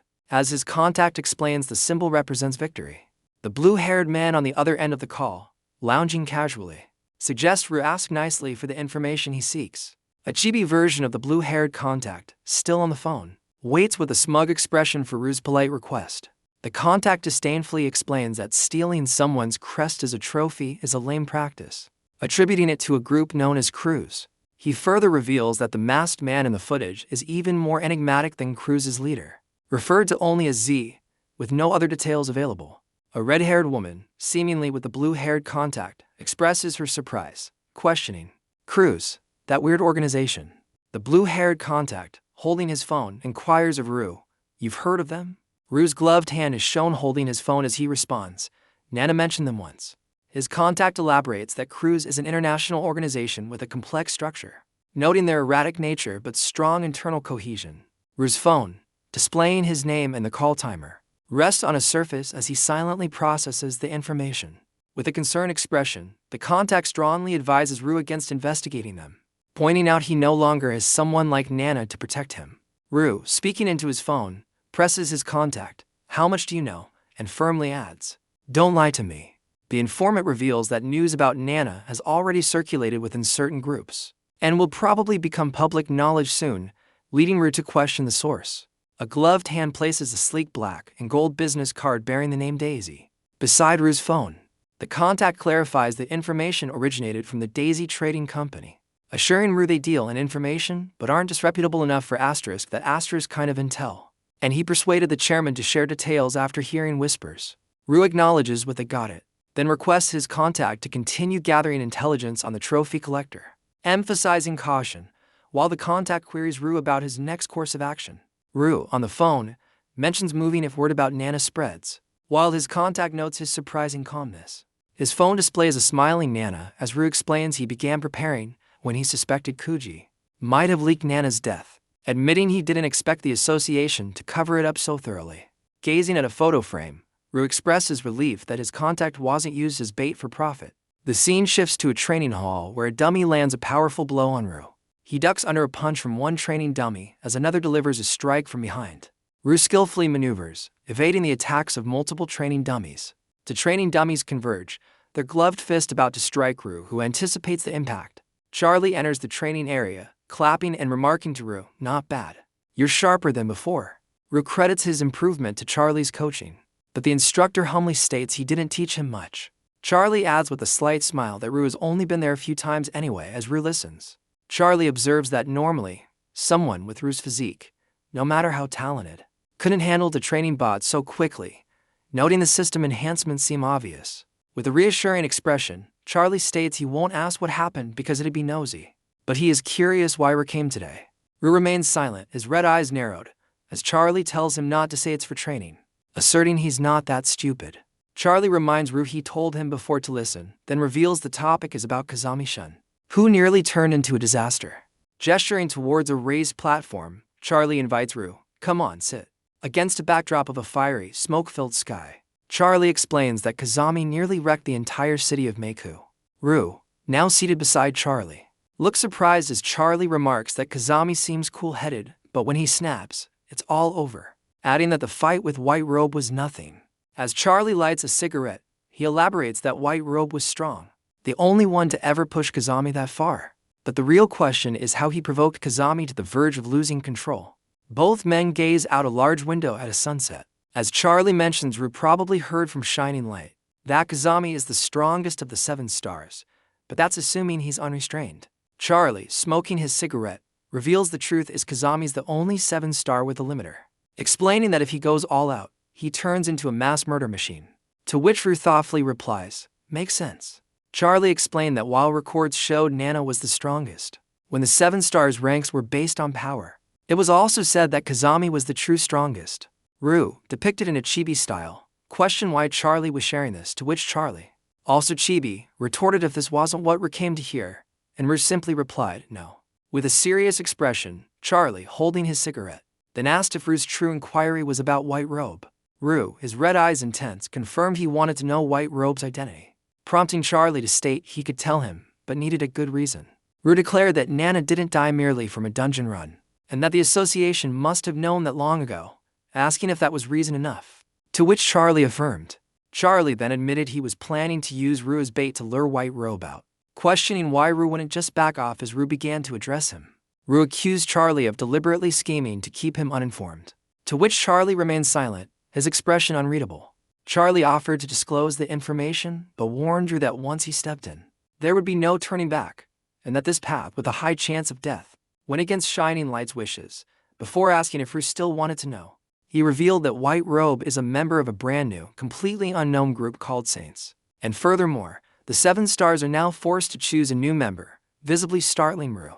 As Charlie lit another cigarette, Rue questioned why they would suddenly bring in a rookie, wondering if it was because of this saint. Charlie, smoking, acknowledges they don't know the saint's background, but their goal is clear, asking Rue for his take on whether all seekers or just the 7 stars are being targeted. Charlie elaborates that either way, if the saint wipes out all seekers, they'll eventually face the 7 stars, and conversely, if the 7 stars are eliminated, the remaining seekers are essentially nothing. While smoking, Charlie mentions they don't know White Robe's past, but are aware of his codename. As Rue, seated, dismisses villains' typical nonsensical pronouncements, noting they often start spouting off on their own. Rue, his red eyes narrowed, wonders if White Robe is part of some cult that worships a shady god. Exhaling smoke, Charlie comments that pretty much every era has idiots like that. Rue, looking downcast, asks if one of them chose Shining Light and questions the necessity of finding a replacement for Yako so quickly, even with a saint-level threat present. A close-up on Rue's intense red eyes reveals his thought. "That's what you think, right?" In a chibi art style, Charlie asks if Rue thinks he's an idiot, then calls Rue a siskin, warning that he might snap at any time. Rue stands resolutely, declaring that to him, Nana is not just Shining Light of the 7 stars, but his little sister. A chibi Charlie, smoking and giving a thumbs up, remarks with a laugh that this is just what he'd expect from his student, much better than a Brocken, as a chibi Rue looks on. Charlie, holding a cigarette butt, explains that the 7 stars are the nation's strongest shield and spear, and if Nana's death becomes public, the country will descend into chaos. Rue appears visibly shocked as Charlie apologetically states, "That's why. I'm sorry, Rue." With a hand on Charlie's shoulder, Rue questions their intentions, to which Charlie confirms, "This is the only way." Rue, his gaze fixed on Charlie, asserts that Charlie would have told him regardless, and Charlie affirms this, reiterating the chaos Nana's public death would cause and admitting they can no longer conceal it. Clenching his fist, Rue deduces their plan to select a new 7 star, thereby maintaining the illusion that Yako is alive and rendering all news of her demise false. As Charlie stands in the background, Rue acknowledges the strategy as a well-thought-out plan. Charlie then informs Rue that the Seeker contest schedule has been advanced, because several countries have formed alliances with the intent of targeting him. Rue, with a stern expression, tells Charlie he never intended to seek his opinion and to abandon the unconvincing pretense. Looking exasperated as Rue walks away, Charlie mentions he previously stated his dislike for such situations. Rue stands at the edge of a vibrant, sun-drenched forest path observing, so this is the place. Rue, standing in a sunlit forest, internally notes he can't visit the guild for a while, acknowledging that self-training has its limits, and this is all he has left. Examining the map with a determined expression, he thinks about the fortune he paid for this intel and hopes it won't let him down. Approaching a swirling blue dungeon portal in a lush clearing, Rue marvels that Daisy Trading Company found an entrance in such a remote location. Deeper inside, Rue stands before another luminous blue portal at the edge of a vast, subterranean body of water. As a hand reaches down from above, Rue hurls a rock with force towards the portal across the water. A colossal, metallic shark-like monster with glowing red eyes and a crystal in its mouth burst from the water. Watching the creature's tail splash back into the water, Rue sighs, "Just my luck," and muses that his plan to train there won't work out. He then leaps nimbly across floating stone platforms, narrowly avoiding sharp projectiles erupting from the water. The enormous shark monster lunges from the depths, its massive jaws open wide, directly at Rue. Twisting acrobatically in midair, Rue evades the monster's snapping jaws as water churns around him. Rue, landing precariously on a submerged rock, exclaims that this is the first time he's found fish so irritating. He finds himself surrounded by a swarm of metallic shark-like monsters, leaping and snapping from the turbulent water. One of the menacing shark creatures, its red eyes glowing, lunges directly towards a startled Rue.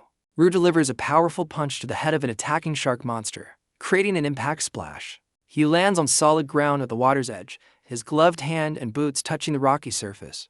Looking back at the water dotted with stepping stones, Rue thinks it's a good thing amphibians don't appear in E-rank dungeons, as he couldn't handle this many. Suddenly, two massive columns of water erupt behind him, signaling a new threat. 3 amphibious, shark-like monsters with clawed limbs emerge onto the land, their red eyes fixed on Rue. Rue, looking surprised and slightly alarmed, utters, "Ho, you've got to be kidding me." An explosion erupts in the nearby forest, sending a plume of smoke and debris into the air. Rue, having narrowly escaped, thinks that if he'd been dragged underwater, he would have been the one dead. He sits calmly amidst the defeated amphibious shark monsters, their green blood staining the ground. Touching one of the creatures, a blue interface appears, notifying him he's acquired by petalfish meat and scales. Several more notifications pop up, indicating he has collected meat and scales from multiple defeated monsters. From one of the creatures, he also obtains a peculiar pearl-like object with a red, slitted pupil. Along with more fish meat, a chibi-Rue holds the strange pearl, musing that while aquatic monster pearls are said to be good for skin, he wonders who would use something so gross. Walking deeper into the gnarled forest, he reflects that acquiring pearls from all those monsters isn't bad, considering even bosses have low drop rates for rare items. And this outcome was about what he expected. He then approaches a serene clearing where a large, luminous blue and black butterfly hovers over a lotus flower in a pond. A close-up reveals the beautiful yet imposing butterfly as Rue internally notes, "So the boss here is a butterfly." His expression turns serious as he considers that butterfly-type monsters are often deadly. Their scales can cause hallucinations, and the true peril lies in them potentially being poisonous. Deciding to test its reaction, Rue hurls his sword towards the butterfly, thinking, "Let's try luring it out once." His blade impales the butterfly, which shatters into pieces with a distinct sound effect. Rue stands on the cliff edge, a question mark appearing as he observes a large, glowing, root-like object emerging where the butterfly was. As he retrieves his sword, Rue wonders if the butterfly was merely for show, and the fish swarm was the true danger. The glowing root-like object shatters, and Rue, seeing the lotus flower still intact, muses that it might actually be a lucky day. Kneeling beside the remnants of the butterfly, Rue touches it, thinking that if it had been a real boss, he might have perished. A blue notification suddenly appears before Rue, stating, "Acquired Serendipity X1. One day, you'll have an unexpected encounter." Sometime later, Kuji spots Rue in a sunlit park and calls out his name, waving. Rue approaches Kuji, asking, "Koji-san, what's up, if you didn't have business? Is it bad to come see me?" Kuji, smiling, replies, "No way," and remarks that Rue is getting stronger by the day, adding he's been looking for a reliable team and thought he'd introduce him. Rue expresses his gratitude, thanks, while Kuji assures him, "No problem. I'll send you their contact info later." Kuji then shifts his tone, asking with a serious expression, "But why are you collecting the corpses of dungeon bosses?" An explanation reveals that due to changing dungeon patterns, no one was selling dungeons, so Rue, needing more corpses to break down, asked Kuji for information on anyone selling dungeons or boss corpses. Kuji, seeking clarification, asked Rue, "I'm helping you this much, so at least tell me what your connection to Nana-chan is," to which Rue counters, "Did you hear something?" Kuji explains there's a rumor that Nana-chan has met misfortune, causing panic when anything happens to a 7-star, and that changing dungeon patterns for members are also causing everyone to crowd the guild and worry. Rue, smiling gently, reassures him. Nana said her mission will be over soon, and suggests, when she's back, let's grab a meal again, adding the guild will handle things quickly. Kuji says, "Never mind," then inquires, "By the way, where have you been lately?" And Rue replies, "I've been holed up doing intense training." With a confident smile, Ru clarifies he's been training in the dungeon, as flashbacks show him battling a tree monster and a giant bee.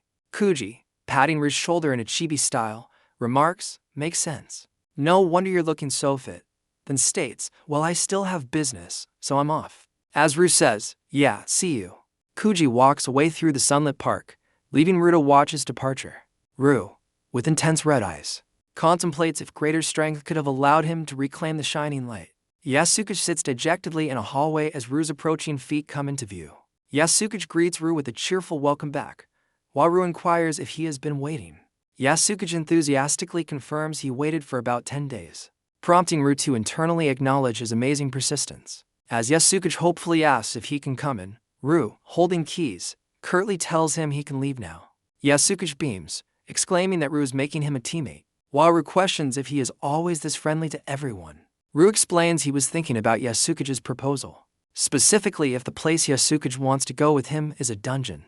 Yasuke looks crestfallen as Ru states he has to decline, internally adding that he's not as strong as Yasuke thinks and there's no point talking if Yasuke doesn't understand that. Yasuke then asked what he should do, and Ru, arms crossed, clarifies that he's not necessarily a trustworthy ally, and what matters is Yasuke's capability, leading Yasuke to ask how exactly they would cooperate. Ru, raising a finger, outlines his terms. Yasuke will sell something for him over a long period, receiving a 30% cut while Ru gets 70%, with the crucial condition that no one must know Ru is involved. Yasuke confidently accepts, stating he's good at business and, since Ru is a 7-star's brother, offers to help plan his training, though he doubts Ru will need it. Leaning in eagerly, Yasuke exclaims, "I do," when Ru implies he might need training assistance. Ru dismisses him, pushing Yasuke's head away and stating, "That's all then. I'm busy. So go home already." A clock on the wall shows the time as Ru tells Yasuke, "Here's my contact. We'll talk details later." Yasuke, beaming with excitement and surrounded by sparkles, assures Ru, "I'll be waiting for your message," as he departs. 7 days later, Ru stands beside a car in a rural landscape, remarking that the dungeon information from Daisy Trading is taking them further into the countryside. The car speeds along a tree-lined dirt road, with text explaining they purchased information on 3 E-rank dungeons from Daisy Trading, which are in remote, distant locations. An old, dilapidated wooden building is shown, accompanied by text noting that dungeons in good locations are in high demand and rarely available, and Daisy Trading is selling fewer due to changing dungeon patterns. Closing the car door, Ru expresses hope for good news from Kazami's younger brother, as he didn't receive satisfactory answers before leaving. Ru stands before a swirling blue dungeon portal nestled within a sun-dappled bamboo grove. A green, serpentine creature with glowing eyes darts forward, only to be met by Ru's swift, arcing sword strike that connects with a burst of light. With the snake monster now into pieces, Ru looks back, questioning its presence and noting that animals typically avoid dungeons, especially near the entrance. His red eyes narrow with concern as he considers that, if this anomaly is due to the changing dungeon patterns, they are in significant trouble and must proceed quickly. Surrounded by a vibrant blue energy, Ru stands determined before the shimmering dungeon portal. He steps away from the portal, venturing into a sun-drenched bamboo forest. Within the dense bamboo, Ru, dagger in hand, observes that while the scenery closely resembles the outside world, the passage of time feels distinctly different. Suddenly, a thick bamboo shoot whips out, striking Ru forcefully from behind, causing him to exclaim in pain. Ru sprints through the bamboo stalks, a larger, more aggressive green snake monster with glowing eyes in hot pursuit. His blade flashes, bisecting the pursuing serpent, and he then seizes its severed tail firmly in his gloved hand. He deftly sidesteps another lunging snake monster, which lets out a hiss as its attack misses. A fallen bamboo shoot visible on the ground. Ru sprints through the bamboo, realizing with alarm that the increasing number of snake monsters means they'll soon be trapped. He halts, observing the multitude of hissing serpents, and deduces that this particular spot seems to be beyond their effective pursuit range. Turning away from the snake-infested area, Ru laments the loss of potentially valuable resources as he ventures into a sunlit clearing. His attention is suddenly caught by a small, white-robed humanoid figure darting through the trees in the distance ahead. A bead of sweat forms on Ru's temple as his red eyes widen in disbelief, questioning the presence of humanoid monsters within an E-rank dungeon. Information panels explain that humanoids are exceedingly rare, often fatal encounters, as the elegant, dark-haired figure with pointed ears looks up from a book, uttering a soft HM. The mysterious humanoid with striking heterochromatic eyes gazes at Rue and inquires if they have encountered each other previously, pondering the question of a prior meeting. The figure also internally notes the lack of a system notification, wondering if Rue is not a monster or perhaps represents a new dungeon feature. Rue remembers Nana describing a type of monster that poses questions, its power fluctuating based on the correctness of the answers provided. The elf-like being, with an air of indifference, dismisses his own query with a simple whatever. The elf-like being, holding a book, presents for glowing blue panels like movie screens, musing that he wants to watch all four, but can only pick one and wonders which to choose. Rue, observing the creature, internally notes its lack of aggression and the absence of a status bar, questioning its intentions. Gazing at the choices, the humanoid comments on their interesting appearance and considers playing along, while Rue internally despairs about his inability to win against such a foe in the E-rank dungeon. Rue then asks the being about its movie preferences, to which it replies that good things should be savored slowly, prompting Rue to question why not view all of them. In a simplified, cheerful depiction, the elf-like figure exclaims, "I like them all." As Chibi-Rue looks on silently, the mysterious figure then proposes using dice to make the selection, causing Rue to ask with surprise, "Dice?" Holding up a single die, Rue explains that if one cannot choose, this is the only way. The humanoid, intrigued by the die, inquires how to use it, while Rue internally admits his ignorance about the being and his certain defeat in a direct confrontation. Deciding that cooperation is his best strategy, Rue tosses the die forward. The die tumbles and lands on the ground, clearly showing the number 3. The elf-like being remarks that the chosen option was the one he wanted to watch most, calling it lucky, while Rue internally notes the being previously stated a desire to see all of them. With a slight smile and glowing blue energy around him, the elf-like figure holds his open book. In a chibi depiction, Rue suddenly throws his dagger, which lands near the elf-like being, who looks on with a question mark. The elf-like being asks Rue what's wrong and what he's doing, to which Rue replies, "Nothing." Rue, with a determined expression, states he's looking for a gift to give the elf, who reacts with a surprised huh. The elf-like being, holding his glowing book, smiles and inquires what Rue would like. A hand reaches into the glowing book and tears out a page, which also glows brightly. The elf-like figure, with an outstretched hand, says, "Thanks, here's something for you." As a golden light emanates, a golden, ornate watch materializes from the light, its details becoming clearer. The elf-like being comments that there are good humans out there, though he didn't believe it at first as Rue examines the gifted golden watch. The elf-like being, surrounded by swirling blue energy, bids Rue farewell. "I hope we meet again." As the blue energy dissipates, Rue stands in the forest, pondering. A monster giving gifts to a human. Rue's gloved hand holds the acquired golden wristwatch, with interface panels detailing its ability to show stats when wound and nullify one fatal blow. Before vanishing, holding the watch, Rue reflects on the humanoid being the most dangerous he's encountered. Yet his words felt genuine, and he wonders about the identity of someone who'd casually give such a rare item. The perspective shifts to a sun-drenched, expansive amphitheater, identified as the capital city, CU Arena. A young man with long blue hair and golden eyes lets out a large yawn, a tear forming at the corner of his eye. Overlooking a sparring session in the arena, the blue-haired man internally complains, "They're all newbies. Why am I even doing this?" His golden eyes focus intently as he glances at his red smartphone, a subtle yellow aura flaring around him. The phone screen displays missed calls from Rue X13, prompting the man to think, "Crap, I'm gonna get chewed out again." Leaning against a sunlit brick pillar, while on the phone, the blue-haired man remarks, "He never calls this much. Where are you right now?" While the blue-haired man mentions watching rookie spar at the arena, Rue, busy cooking, asks how much his contact knows about humanoid monsters in dungeons.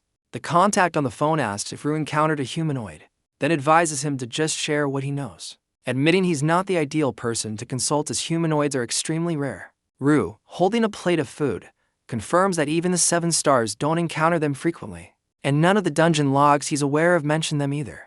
An explanation clarifies that dungeon logs are valuable items detailing dungeon features, prized for their 100% accuracy. Rue tells his contact that the one he met today seemed dangerous but didn't attack, prompting an alarmed inquiry if he killed it. Standing in his kitchen, Rue questions if there's an issue, to which the contact exclaims it's a huge one, suspecting the humanoid might have been Lydia's. The blue-haired man elaborates that Lydia's is a strange, up-profiled humanoid whose real name is unknown, but is known for giving rare items upon encounter. He recalls an incident 5 years ago where someone received an item from Lydia's that could stop time for 3 seconds, leading Rue to wonder why such information isn't public. The contact on the phone trails off with a thoughtful well, as a sudden sound effect indicates an interruption on his end. Annoyed by a disturbance, the blue-haired man complains about rookies going wild again, questioning their behavior during something as important as the selection exam. Rue, holding the golden watch, inquires if the rookies are contestants in the adventure tournament, and his contact on the phone confirms he knows about it. As Rue wins the intricate golden watch, he asks his contact who is hosting the tournament. A blue holographic interface, presumably from the watch, displays Rue's detailed stats. Age 21. Male, rank 37D. HP 2931. ATK 1121. Mana 269. DEF 2250. And speed 341.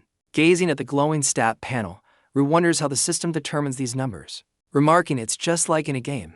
The voice on the phone explains that even with 7 stars present, he was asked to handle security, prompting Rue to ask if all of them are attending. His contact clarifies that only Fiscal and North are there. As the view shifts to the arena, where they are observing the sparring, Tanky North appears amused while Caillou Fiscal looks visibly irritated, with the contact noting Fiscal is about to lose his temper, and that he'd be mad too if he had to pick from that weak bunch. An overhead view of the arena shows an explorer down and injured, as the contact exclaims there's trouble and he needs to stop Fiscal before he explodes. The blue-haired man walks away from his observation point, phone still to his ear, presumably heading to intervene. He then adds, almost as an afterthought, that they usually don't spread information about Lydia's because they don't want people getting the wrong idea. The blue-haired man walking away through a sunlit archway remarks that it should be fine. Night falls upon the impressive CU Adventurer Association headquarters, its windows glowing warmly. Inside a well-stocked library-like office, the blue-haired man ends his call, stating he has something to do and will send the information later, as to other men are present. Charlie, in a red tank top, checks his phone by a moonlit window, asking if he has arrived yet, while a hand writes at a desk. Jugasaki Kai, president of the Adventurer Association, calmly asks from his chair if Charlie can't wait even a little. Charlie, with a hand on his hip, retorts that it's been 2 hours since they were summoned and comments it must be nice for someone like Fiscal, who is usually late. Fiscal, in uniform, burst in defensively, exclaiming he was late due to an errand, while Charlie pretends not to hear him. Jugasaki Kai, with closed eyes, states he has to request, first, for Fiscal to train the selected participants and second, for Charlie to investigate something. Both Charlie and Fiscal, with their eyes closed in refusal, simultaneously declare I refuse and not interested. A chibi Jugasaki Kai, looking slightly exasperated, asks with a thought bubble why not. Fiscal, lounging with his feet up, scoffs at the idea of training weaklings, remarking they'll probably die anyway. Charlie, checking his phone, complains he lacks the time or ability and just wants to go home, asking for a vacation, while Fiscal muses it's still more honorable than losing in the tournament. Jugasaki Kai's phone on the desk illuminates, showing the time is 16:40 and a notification. The association president informs Charlie that it's already been arranged for 3 days from now, prompting Charlie to insist he said he wanted a vacation. With a piercing gaze, Jugasaki Kai firmly states, this is an order. Fiscal, standing by a table, questions the command, suggesting that if it's an order, then Alpha should be the one to issue it. Charlie, looking annoyed, asks Jugasaki Kai if he seriously wants him to train the trash he picked out, adding it's fortunate he didn't resort to violence. With his arms crossed, Charlie then inquires out of curiosity if they are actually idiots or if there's a more profound reason for their actions. Jugasaki Kai leans back, admitting there's something he's curious about too, specifically who Charlie sent Lydia's information to, as Charlie reluctantly concedes fine. I'll do it, alright. The president emphasizes to Charlie that they require his instincts and strength, urging him to bring back some good results, while Charlie listens with a bead of sweat and a thoughtful expression. An aerial view shows a grand estate with manicured lawns where Rue, holding a one-hand sword, observes Yasukage Kazami, who is sitting on the grass, exhausted. Rue, with a towel around his neck, asks Yasukage, who looks winded, you've never trained before. Yasukage, lying on his back and panting, replies, well, I run every day. In a chibi style, Rue asks how much Yasukage runs, to which he replies a few thousand steps, prompting Rue to strongly recommend he stop training and consider a different life. Yasukage, looking determined, insists he hasn't been slacking off, explaining he had a serious illness when younger and has been weak ever since. As Rue listens, a chibi Yasukage exclaims he's not making excuses, while a chibi Rue wonders if there's no way to cure his condition. Yasukage, now sitting in a chair indoors, explains he's done everything he could. including bringing in healing-type adventurers before Ru, leaning on his wooden sword, asks about dungeons, suggesting they might hold a panacea. Yasukage explains that dungeon drops are pure luck and many influential people are after them, adding that no one would report finding a panacea, then asks if anyone was willing to trade. Yasukage suggests a monster might have such an item, and as he offers Ru a water bottle, Ru, looking surprised, questions if he means a monster. Ru, his red eyes narrowed with a sudden realization, asks Yasukage, "You know Lydia's?" Yasukage, holding a water bottle, asks if Lydia's is some kind of special monster, to which Ru, with a towel around his neck, replies that apparently, Alpha from the 7 stars encountered it once. Ru elaborates that for some reason, Alpha and Lydia started a conversation instead of fighting, and the weapon Alpha currently uses was received at that time, showing a flashback of Lydia's and a female warrior.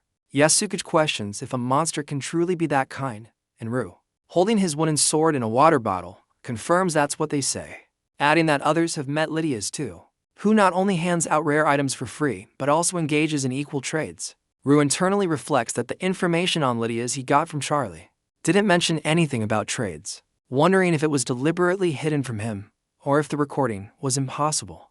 Also noting that from what you told him, there are other things he still doesn't fully understand, as a phone screen shows a link and a warning about a video deleting in 2 minutes.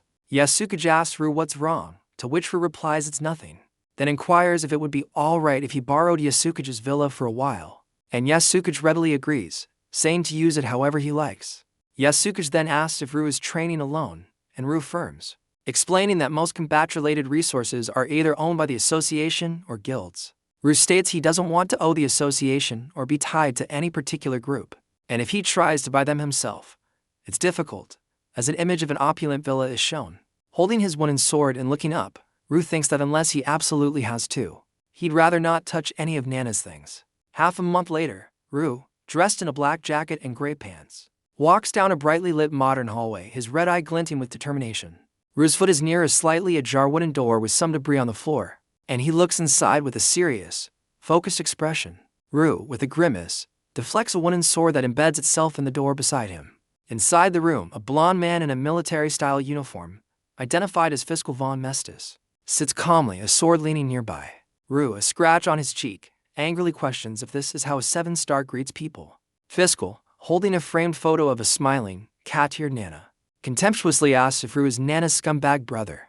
Ru, infuriated, demands the photo back while Fiscal taunts him, asking if he's pissed off. Standing face to face, Ru reiterates that the photo belongs to him and demands its return, as Fiscal, holding the picture, defiantly asks and if I refuse. While a close-up shows Ru stating Fiscal doesn't have the right, Ru throws a punch towards Fiscal, his red eyes blazing with anger. Fiscal easily catches Ru's fist, a sinister grin on his face, and tells him not to get cocky, calling him a weakling. Fiscal then grabs Ru by the throat, slamming him against a surface. As Ru looks shocked and Fiscal exclaims, "Brother, you say?" Fiscal, still holding the photo of Nana, furiously accuses Ru of not even visiting her grave and declares he doesn't dare call himself her brother.